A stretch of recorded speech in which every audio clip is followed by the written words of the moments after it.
让我们一起来到神你的面前。主啊，你是我们生命的帮助，你要从你的话语，从你圣灵的感动里面，让我们有更多渴慕你的心。也求主你帮助我们，让我们不仅单单的渴慕你，我们相信当我们渴慕你的时候，我们的生命要活在神你的恩典的活水里面。主啊，让我们的生命有智慧，让我们的生命懂得判断，在我们生活当中，无论是对人对事情，我们能够更有智慧来走在神你合神心意的道路上。我们相信这是蒙福的道路，我们相信这是神你所应许的道路，我们更需要遵守主你所给我们的生命的诫命。谢谢主，再一次将我们今天晚上的聚会交托仰望神，愿主你的灵就与我们同在，安静我们的心，一起在主你的面前来亲近主。祷告奉主耶稣基督圣名来求，阿们。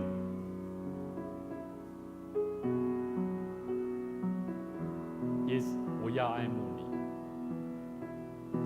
耶稣，我要爱慕你，我要爱慕你，倾倒我的生命，你是我唯一所求，让我心单单渴慕你。耶稣，耶稣，我们再次对主说，耶稣，我要爱慕你，我要爱慕你，倾倒我的生命，你是我唯一所求，让我心单单渴慕你，我心满意。求主的灵充满我们的心，让我们的心能够充满神的爱，让我们时常为主来做服事的工作。无止境，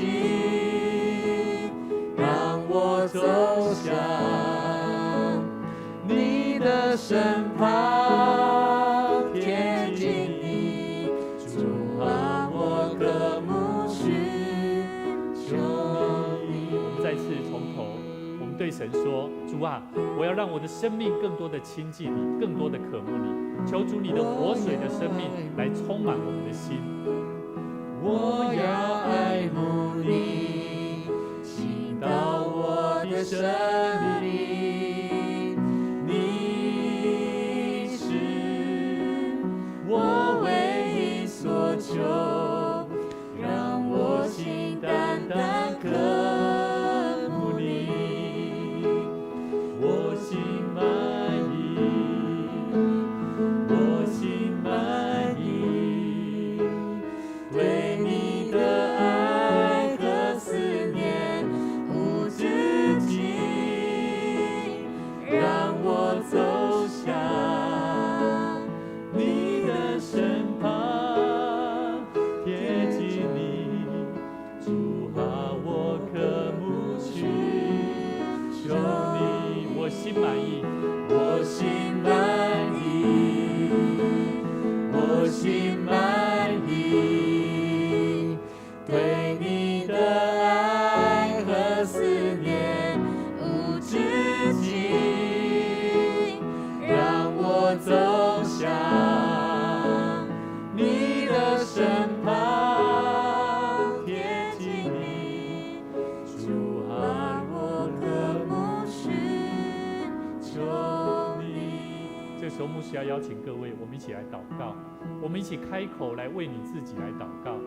或许在你亲近神、进入教会时间不久，不管如何，你的心依然要敞开，求神来帮助你的心，帮助你的生命，让你的生命能够活出不一样的生命，让你的生命能够让神的恩典，让神的圣灵来感动你的心，来做奇妙的工作。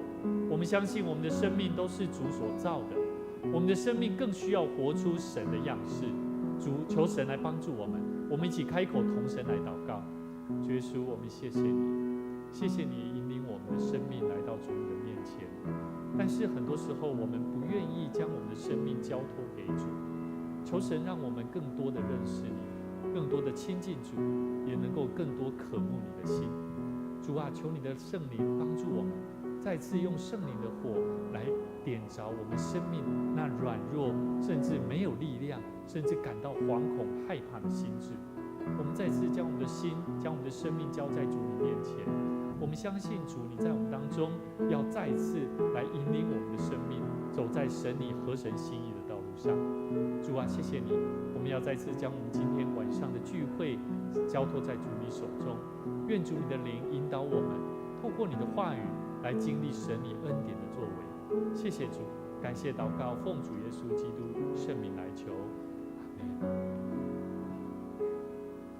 我心满意，我们再次对神说：我心满意，我心满意，对你的爱和思念无止境，让我走向你的身旁，贴近你，主啊，我渴慕寻求你。跟你旁边的弟兄姐妹说，跟他说，愿主的灵充满你的心，愿主的灵充满你的心。我们一起在神的面前，我们一起同心来奉献。基督徒用奉献的行动，为的是要用行动来回应神，因为你的生命是有主的恩典跟慈爱，所以我们透过行动，不管你在你的身边有比较就近的教会，牧师也鼓励你能够回到就近的教会，用你奉献的金钱来作为教会上帝所要做的工作。我相信神要祝福你的生命，也求神帮助我们一起同心来做奉献。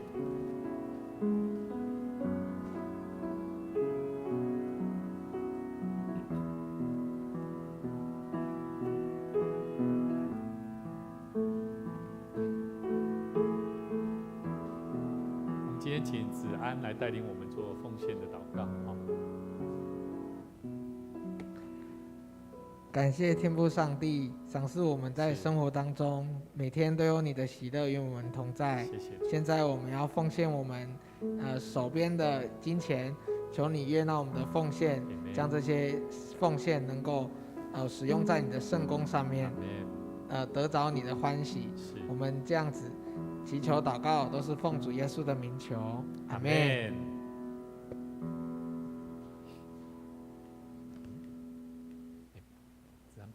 帮我按一下。好，各位弟兄姐妹，今天牧师要跟大家分享一个主题，叫做什么为你带来生命的安全感。好，那这个主题非常特别，为什么？因为其实在我们生活当中，我们每一个人都在经历学习，到底什么东西可以带给我安全感。好我觉得就好像你会去追求物质，你也会去追求你现在所没有的事情，但是我也在想一个问题：当你拥有的时候，这个东西真的可以为你带来安全感吗？好，这个是值得我们思考的，包含基督徒也是一样。所以在我们生命里面呢，其实每一个人都在寻求，到底为什么我的生命当中什么东西可以真实的带给我安全感？你们有没有想过这个问题？有没有？有吗？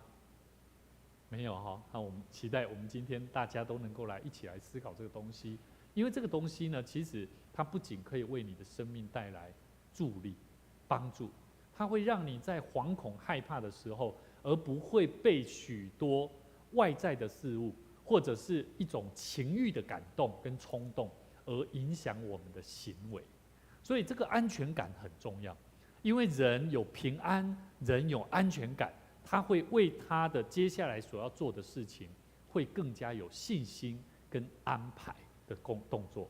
所以呢，曾经在天主教的修道院他们曾经在一个课程里面有一门课那有一个神父他就安排了一个领导者，就是带的人，这个领导者，那有一组就作为被带领、被领导的人。那这个神父呢，他在这个情境当中让他们去互相合作。那之后呢，神父就问他们，就彼此问他们，好，那个，请你过来这边，这样牧师讲话比较快一点，好。那这个神父就问他们说，彼此分享一下你们在互动当中的感受是什么？那有一次哈，在这个互动课程当中呢，有一个领导者，好，这个领导的人啊，好，这个领导的人就跟神父讲说，神父，我跟你说，我觉得哈，被领导哈，被我带的这一组里面哈，我觉得哈，他们给了我一种安全感。然后呢，神父就非常好奇，就问他说，就回答说，那被领导的这一群人哈，是哪些行为让你感觉到安全感？然后这个领导的哈，这个扮演这个领导者就说，他们都照着我的话去做。好，那我们就来想看看哦，我们人生活当中有很多时候哈，有哪些东西不是照着你的想法？有很多，对不对？当你没钱的时候，当你想要什么东西的时候，可是你无法拥有的时候，当你念书的时候，可是成绩出来却跟你预期的不一样的时候，当你跟人谈感情，可是当你这么做的时候，却得来的却是一个负面的消息的时候，所以很多时候，其实我们人生活当中都在不安全感里面，只要不符合你的心意，没有照着我的话去做的时候，我们就会有不安全感。所以呢，安全感，什么是安全感？安全感是一种人的基本需求啦。所以呢，当人完全照着我说的话去做的时候，无形当中就会为我们带来一种安全感。另外反面来讲，就是什么？就是事情如果照着我如期的预想去实行的时候、进行的时候，也会带给我们安全感。有一次哈，当我的孩子泽恩哈，他就跟我讲说，爸，我功课做完了。我说好，很棒，我非常开心，你完全照着我的话去做了，我有安全感，会不会？我做爸爸会不会有安全感？会，因为我会觉得，至少我的孩子并没有功课不好，然后没有，至少他作业要写完。可是呢，当我再问下去的时候，你有学到东西吗？譬如说数学好了，他刚好那一次的题目就26+9，来26+9多少？来考一下国中。26+9 35，好，那他答案写对了，可是呢，我在问他说26+9多少，他却答不出来，意思是什么？有问题，就是说他写出来的答案跟他回答我的时候，我是领导者，他是被领导者。当领导者问了问题的时候，他发现他自己是有障碍的，有困难，而且有问题的。谁有不安全感？我再说一次啊，我的孩子泽恩，他一开始很有安全感嘛，对不对？爸爸问他说什么？作业写完了没啊？他说我写完了，他也很有安全感的对我说，我也很有安全感，我的孩子把作业写完了。可是当我问他问题的时候，问完了以后，他怎么样？他慌了，他开始觉得，糟糕，他是不是说谎被爸爸发现？不安全感来了。所以各位弟兄姐妹，我们要了解哦，各位年轻朋友，很多时候其实在圣经里面也有谈到这个。这个圣经节在哪里有谈到？马太福音26章，我们一起来看31节到35节。这个是耶稣他正准备在受难以前的一个故事。那耶稣他就对这些门徒说：今夜你们为我的缘故都要跌倒，因为耶稣准备要被抓。但是跟随耶稣的这些门徒因为耶稣的缘故会要跌倒。什么跌倒？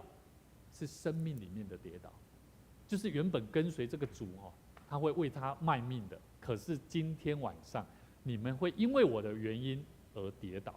意思就是说你们不会这么做就对了，因为经上记着说，我要击打牧人，羊就分散了。这些门徒就是羊，那牧人就是耶稣。好，所以呢，耶稣就举例说，经上有说我要击打牧羊人，羊就要分散了。但我复活以后呢，要在你们以先往加利利去。彼得就说了，哦，这个彼得哈是耶稣的得意门生，他就说什么？众人虽然为你的缘故跌倒，我却永不跌倒。耶稣就说，嘿，彼得，我实实在在的告诉你啊，今天晚上啊，鸡叫以前，你要3次不认我。哦，这个彼得一开始讲得很夸口，我绝对怎么样？我绝对不会跌倒。但是耶稣跟他讲说啊，我跟你讲啊，今天晚上鸡叫了你会3次不认我是你的师父，我是你的老师哦，你愿不愿意啊？我跟你讲，你今天晚上就会这样。彼得就说，我就是必须和你死，也总不能不认你啊。哦，这有点让我感觉到，就像牧师刚刚讲的，我儿子作业有没有做完啊？他说有，爸爸，我做完了。你懂了吗？你会了吗？他就安静下来。好，现在牧师也要问你：当你来到教会，教会所给你的是什么东西？你经历到、认识到那位上帝的爱吗？你知道那位上帝是全能永活的上帝吗？什么叫永活？就是永远活着。上帝有没有永远活着？上帝怎么永远活着？你会问我，牧师，上帝怎么永远活着？就是他的能力在我们的信徒生命当中带出能力。所以你要问你自己，我的生命有没有领受到那份能力？如果你的生命没有能力，你的生命会一直活在不安全感里面，懂我意思吗？就跟我的孩子一样，就跟彼得一样，他虽然嘴巴说什么，说众人虽然为你的缘故跌倒，我却永不跌倒。水讲还简单呢，嘴巴讲比较简单35节他说，我就是必须与你同死，也总不能不认你啊。这个我们好像也都会讲。好，嘉伟，之前牧师鼓励你要不要奉献啊？要不要？现在你不一样了你现在会有很多开支不一样机车要不要油钱啊？要不要？可是很方便嘛，对不对？之前你现在非常方便可是现在你会遇到一个最大的问题奉献。之前你有在奉献可是当你开始发现你的生活很多方面就不一样的时候，有没有交女朋友？也有嘛，对不对？要不要开销啊？好像也要，对不对？所以很多东西就会来了，很多东西就会带给你，你要如何选择？你要如何判断？好，这个部分不要紧张，求神给你智慧。好，所以我们继续下去，我们要如何在我们生命当中什么东西是带给我们生命的安全感？好，在德文一个与安全感有关的一个德文金玉老师会不会是不是会德文？会一点点这个有一句话这个你看一下这个可以帮我们发音一下吗 ？Inhalten， 好，他说与安全感有关的一个德文，它的意思是什么？它叫做暂停片刻，回到内心里面。好，意思就是说安全感与安全感有关的这个德文 Inhalten， 我简单这样念叫做暂停片刻，回到内心。那我牧师要问各位，在你的生命里面，你要得到安全感，就是必须要怎么样？暂停片刻，回到你内心里面去看看你自己。所以呢，圣经这段话他讲到一个，为了要找到内在的依靠，我必须要暂停片刻。意思就是这样。如果是这样，那我要问各位了，在我们的信仰，在我们认识这位上帝的时候，我们到底有多少时刻是暂时学习安静自己，甚至呢学习怎么样能够暂停片刻去反省自己？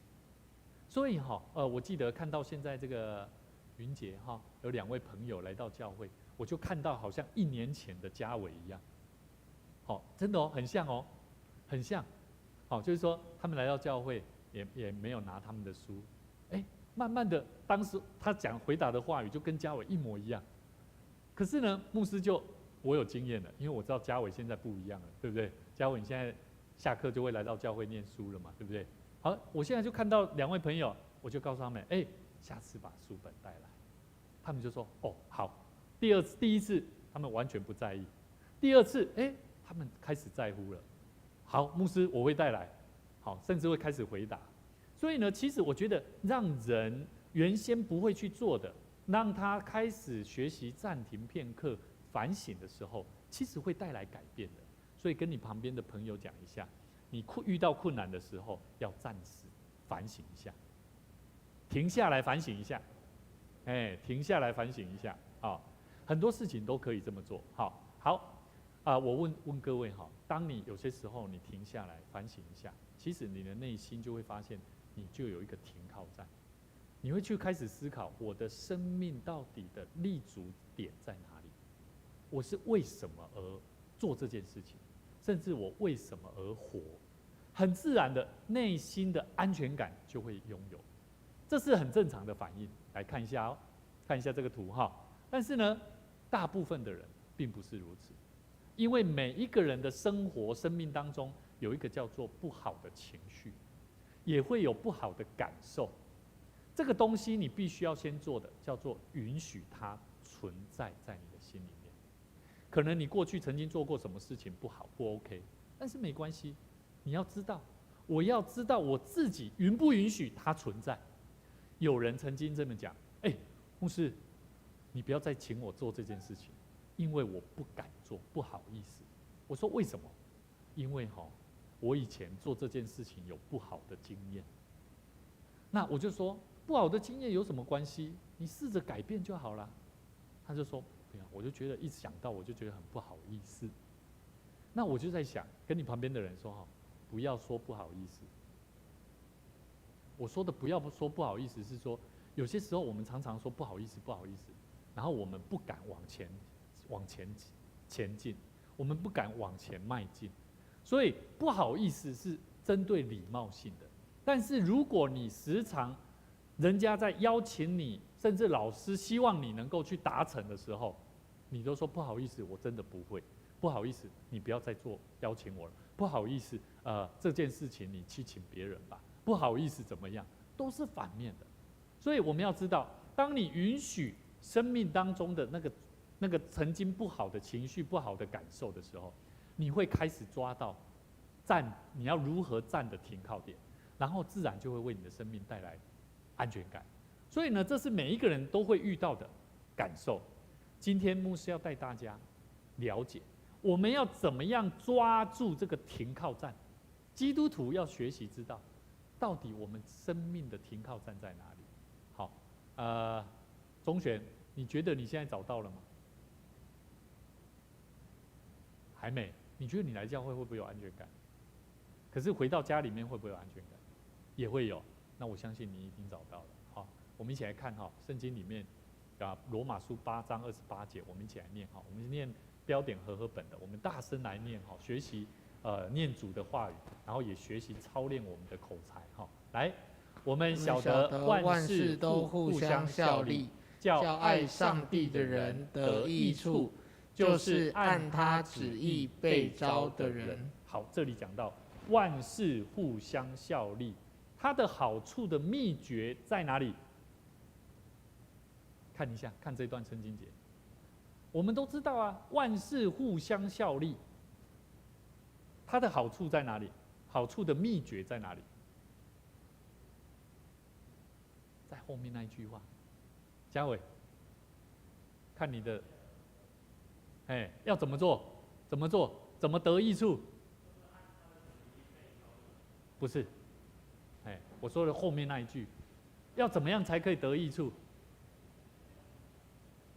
再大声一点，爱上帝啦，万事互相效力，但是要让什么人才可以得益处？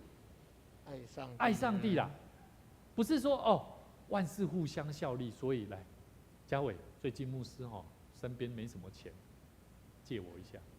万事互相效力啊，圣经节不是这样讲吗？万事互相效力，对不对？好，教会有很多事情，有什么需要帮忙的，中选中南在教会打工，对不对？要打扫，对不对？你今天不舒服了，对，嘉伟，麻烦你来帮我打扫，然后钱还是你拿走了。万事互相效力啊，对不对？可以这样吗？什么叫爱上帝的人？爱上帝的人，他会知道人的需要，人的软弱。所以这里有一个很重要的关键，叫爱上帝的人，才是万事互相效力好处的秘诀。假如说不爱上帝的人呢，他这里谈到就是不爱上帝的人就是一无所得啦。可是爱上帝的人，其实他会得着益处哦。好，不管你现在有没有感受到，但是牧师一直觉得爱上帝的人，他的获益非常良多。但是呢，爱上帝的人是什么人？跟你旁边的人说，圣灵与你同在的人。与你同在的人。其实我们不知道怎么样去爱上帝，对不对？云姐，你知道怎么爱上帝吗？啊，那个子轩，你知道怎么爱上帝吗？有些时候我们在服侍神服侍久了，我们真的不晓得该怎么爱上帝，对不对？金玉老师会不会？说真的呢，要爱上帝不容易耶。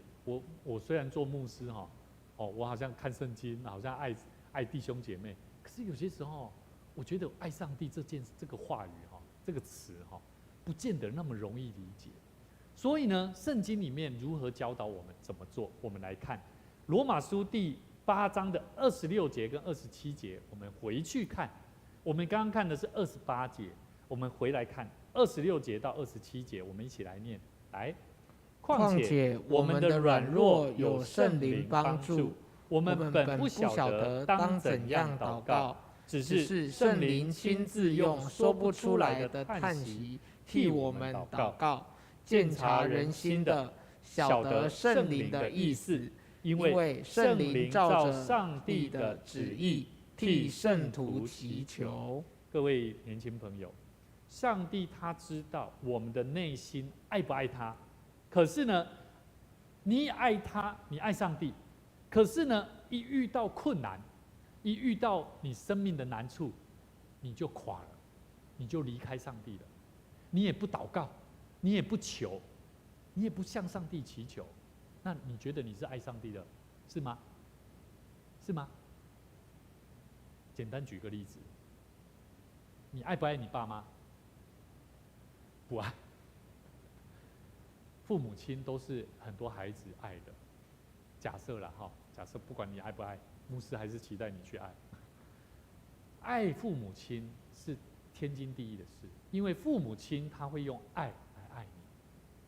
但是呢，父母亲爱你，当我们爱他的时候，如果我们并没有去了解他的心，然后我们去做了一些事情，然后我们也不知道我们回到家里面去找我们的父母亲，你觉得父母亲还有没有爱你？父母亲有没有爱你？有没有？我觉得父母亲都一直爱我们，可是很多时候我们却认为，因为父母亲他好像都没有关心到我，所以我遇到事情的时候，我也不会想要去找他。所以呢，其实我觉得在我们生命里面呢，我们需要了解，爱上帝必须要在软弱当中的时候，当我遇到困难的时候，我依然能够找到一个方式，知道怎么跟我的父亲有所连结。那这位上帝他怎么做？就是今天我们刚刚所看的圣经节里面，他说什么？我们的软弱，有什么？有圣灵的帮助啦。所以跟你旁边的朋友跟他讲，你要学习领受圣灵，你要学习领受圣灵。所以呢，我们可以了解到，圣灵是什么？基督徒在认识圣灵真的不容易。我觉得这一段圣经节是明确的把圣灵的事情，透过保罗告诉了现在的每一个基督徒。圣经说我们的软弱有圣灵的帮助，我们本来不晓得怎么样祷告，对不对？就好像你不知道怎么跟父母亲讲话嘛，对不对？那你就祷告，说主啊，求你让我有智慧，领受圣灵的感动，知道怎么对我的父母亲说出我应当说的话。同样的，圣经里面讲说，只是圣灵亲自用说不出来的叹息替我们祷告。你看台语我们一起来看右边的台语。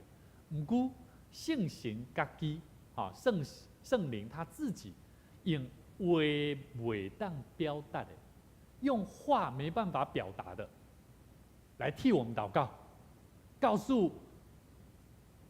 告诉上帝，说上帝啊，云姐很爱你哦。圣灵帮助我们，因为很多时候我们做错事情了，会不会？会不会？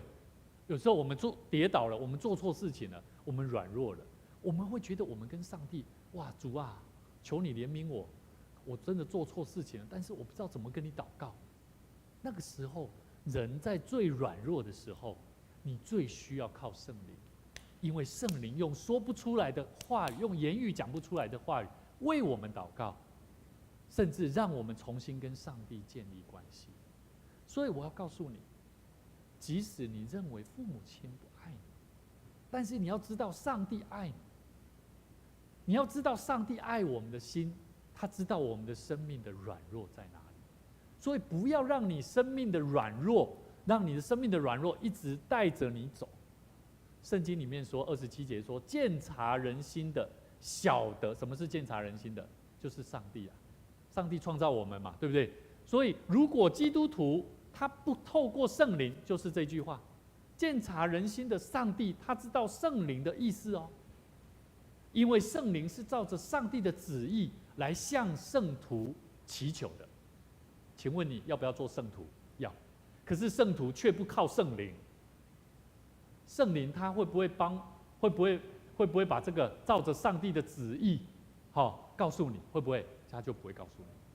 所以这句话他讲表明了一个非常重要的心意，就是上帝要我们透过时常祷告，要求圣灵来告诉我们，来让我们经历神。所以牧师曾经教导信徒说，我们祷告里面不要一直都说主耶稣，主耶稣，求你来，求你来。我们要学习换成什么？圣灵，请你来，圣灵，请你帮助我。所以耶稣基督他说什么？我走之后，我复活之后是什么？是圣灵与你们同在。所以我们要知道圣灵非常重要。所以从今天我们所看的罗马书第8章26节到27节，我们非常清楚可以看清楚一件事情：我们的心里面要不要时常保守住这个关系？要不要？要。圣经里面箴言4章23节，我们一起来念好，来。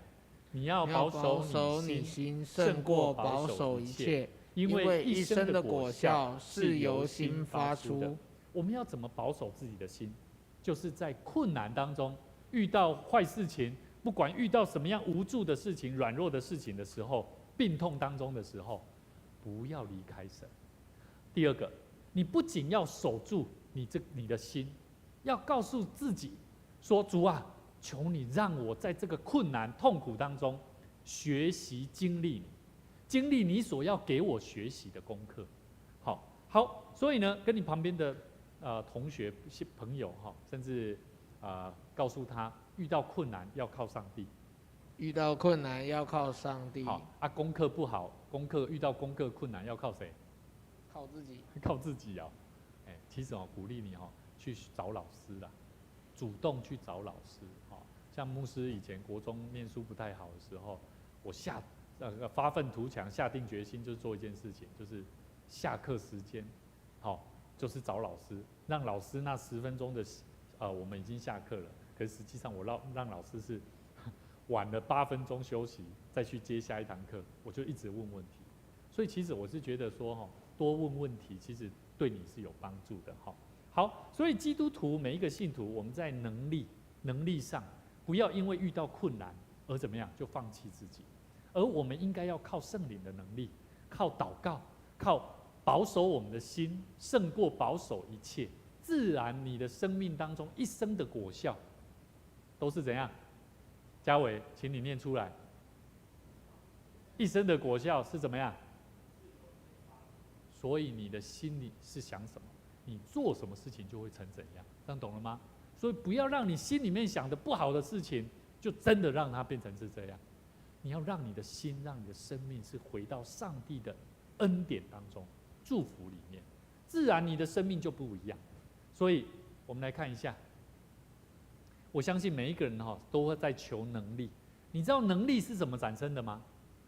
有一个人他去到这个发电厂，他就问说这个电力是怎么来的？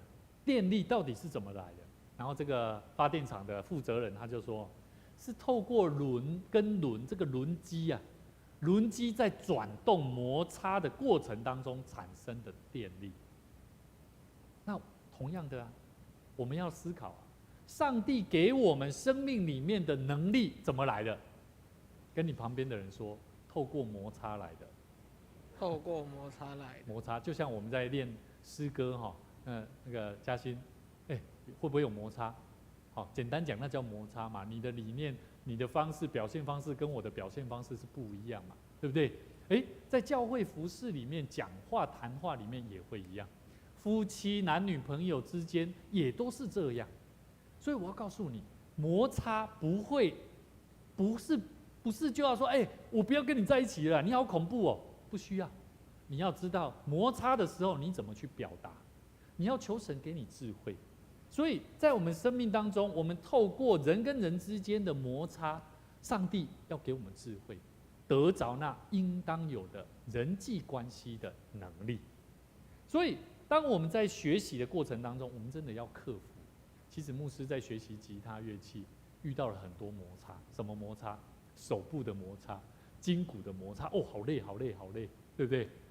还有身体很多神经的摩擦，那个感觉很不好，对不对？嘉伟自己也打鼓的时候有很多摩擦，你现在回想你去年刚开始在摸鼓的时候，跟现在在打鼓的时候，你会发现肢体的摩擦已经变少了，因为已经融合在一块。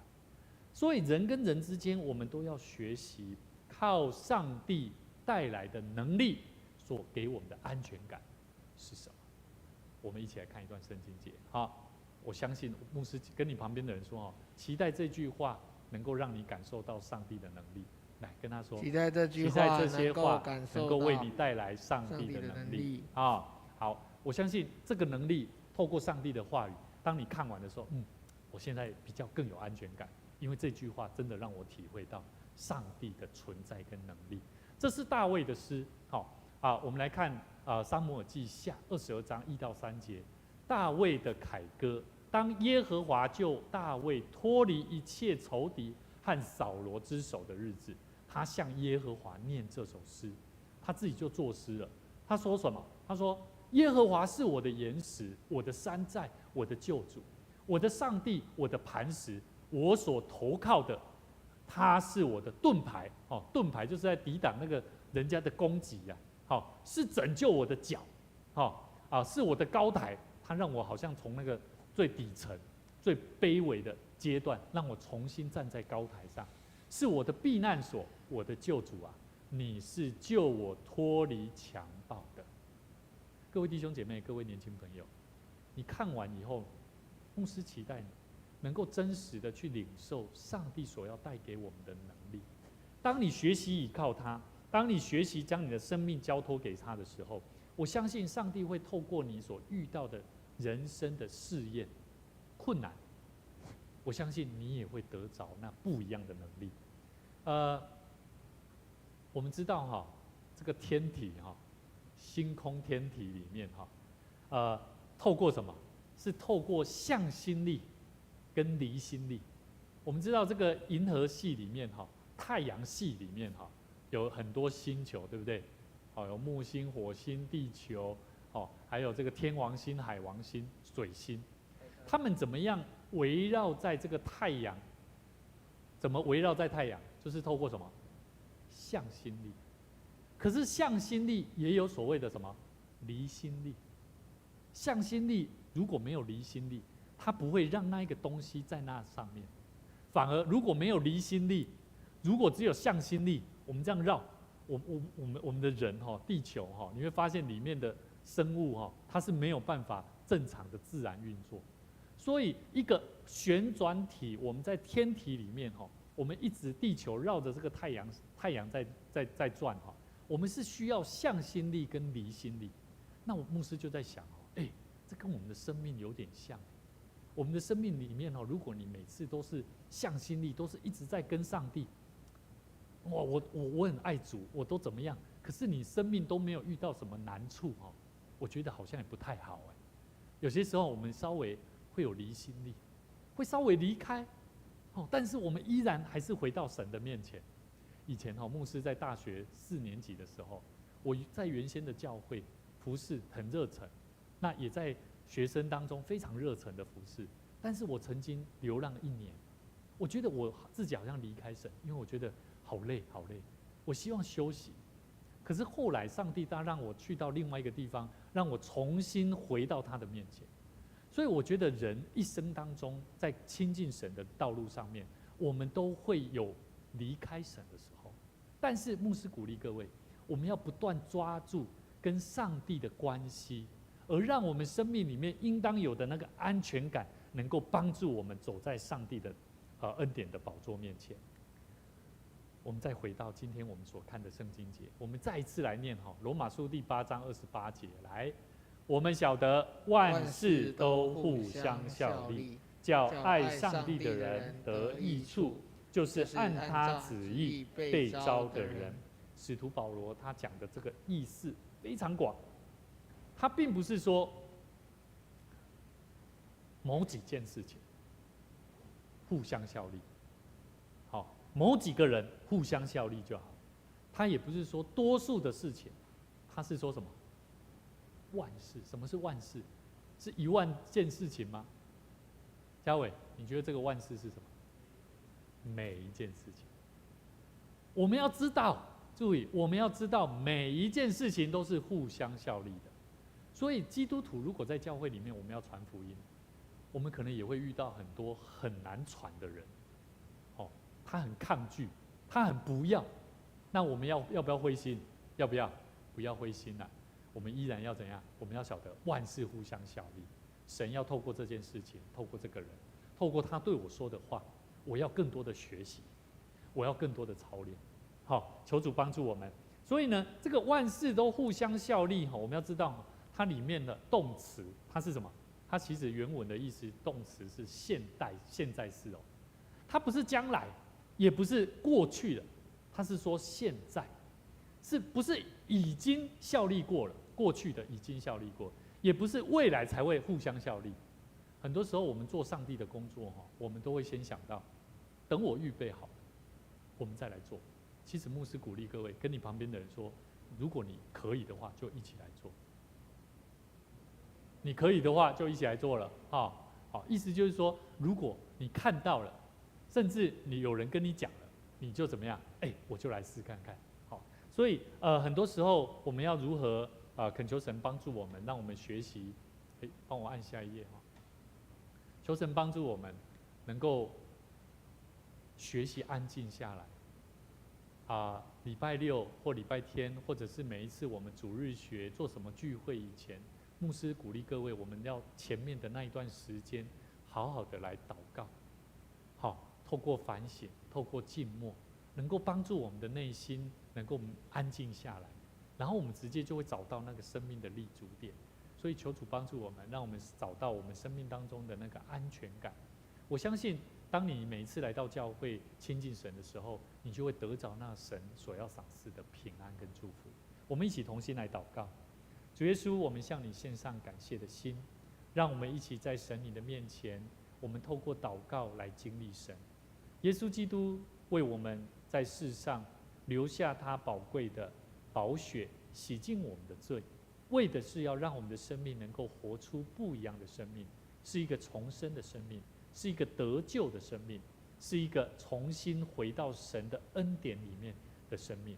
求主你带领我们每一位年轻朋友，每一位在主你面前在领受神话语的人，让我们真实的领受到圣灵用说不出的叹息，为我们的生命来重新找到出口。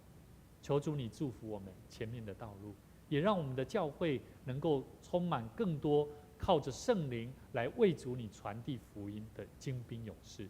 谢谢主，我们在你面前献上我们的恳求，也求主你继续带领我们在国家许多为了国际社会的战争，在那边思考的每一个国人，让我们学习用祷告来经历神你的心意。祷告奉主耶稣基督圣名来求，阿们。好，今天牧师要跟大家分享一个问题你分享看看哈，在你心烦意乱的时候，你怎么安静心？好，你怎么安静下来？